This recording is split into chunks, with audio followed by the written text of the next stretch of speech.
Hey Joe, how was fishing the worst day ever?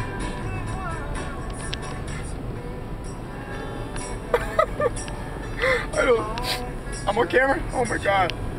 Today was the third worst day of my life. Fishing day, that is. Today was probably the worst fishing day of my entire life. Just gonna listen to some Nada Surf and cry myself to sleep tonight. Maybe watch some Jersey Shore to make me feel better. This music, this song, his voice is pathetic, as I feel. I love Nada Surf, but this is exactly it. Yeah, I think we got shut out at Mossy. I stuck one fish at Beaver and he lost it. But you know what? Next time, no matter how bad next time I go fishing was, I know it'll never be this bad. And that is the optimism point of the day. Fly on life. Stay fly. Stay fly until you cry. Fly till you die. We're doing, might be doing a little female fishing tomorrow, Friday night.